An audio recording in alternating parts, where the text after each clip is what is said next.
This is the house in Haapsalu, Estonia, where Hedvig Büll was born. She belonged to a German-speaking family, and her father, Theodor, was an important businessman.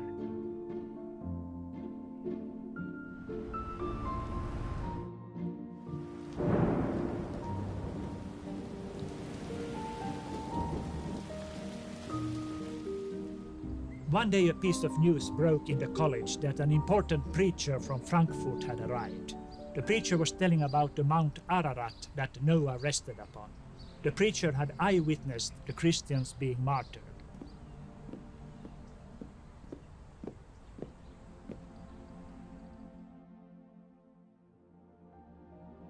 Sisters and brothers, let us seek for the grace of our Lord, but let us not be satisfied with only that.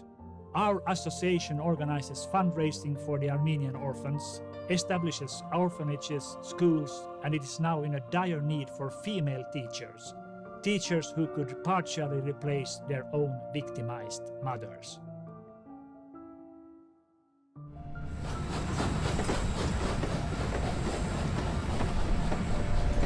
Hedvig Büll traveled to distant Cilicia to work as a teacher in the German orphanage in Maraş. There were thousands of orphans and widowed women in German and American orphanages after the massacres of Adana. Maraş was called the orphan town.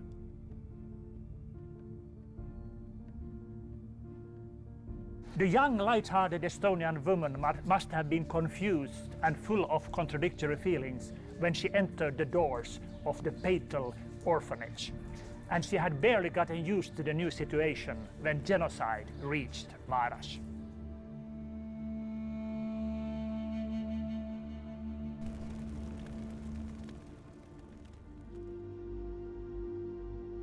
Women, men, old people, disabled, blind, sick, walked on rocky pathways for days under the scorching sun. They walked in silence. They no longer had even tears. Who will count the bodies of the dead which lay alongside the road of death, abducted or lost children who are calling their mothers in tears?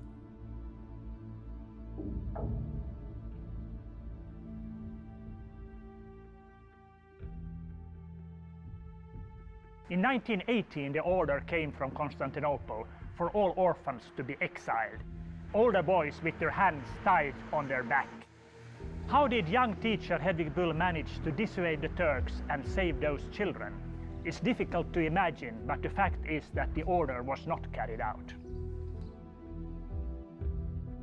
In 1922, Anna Hedvig Büll also follows Armenian migrants to Aleppo. This is the town of Anjar in the Bekaa Valley in Lebanon. It was founded by Armenian refugees from Cilicia. Hedvig Büll came also here to help these refugees.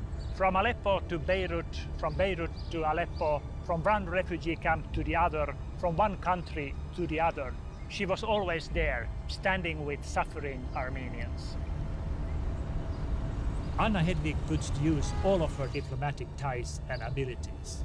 With the resources of the organization Christian Mission Toward the East, one of the hills of Aleppo is granted to Armenians with the right of private property, and an Armenian district is built there. The residential building by the name Sarepta is constructed. Armenian women had a place to live.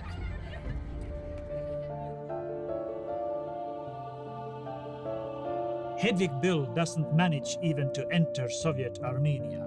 During the repatriation of the 1940s, Mother Büll also requests to leave for Armenia from Aleppo, together with her Armenian children. She knew it would be very hard for her to live in a godless country, but she couldn't let go of her sons.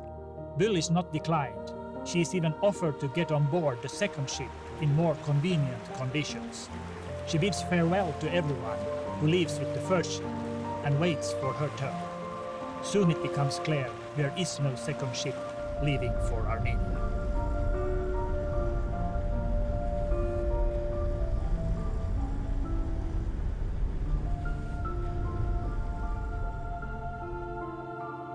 That time, the Bolshevik regime had been instituted in her birthplace, Estonia, as well.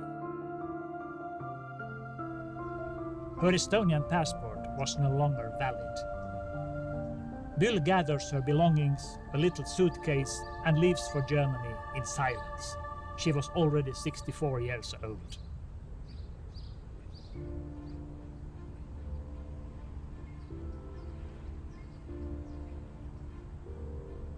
As the witnesses tell, in the 1970s here at Heidelberg station, twice a week you could see an old missionary woman in her 90s. Her bags filled with holy scriptures, the old woman was walking to the station, waited for the train to Ankara, which stopped for only 5 minutes. She would enter the train cabins and very quickly hand out the holy scriptures to the Turkish migrant workers, hoping the message would reach their hearts.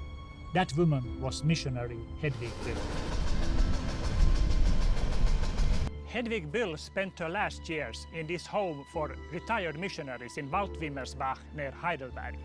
The staff here knew the residents very well, but they were so surprised when on her deathbed, Hedvig started to speak a language they couldn't recognize. It was Armenian, a language she had learned while working among Armenians. When Hedvig Büll passed away, a notebook was discovered on her table, in which there were addresses from beginning to end. Through those addresses, it was necessary to inform Armenian deportees living in 44 different countries about the death of Mother Büll. That was her final wish.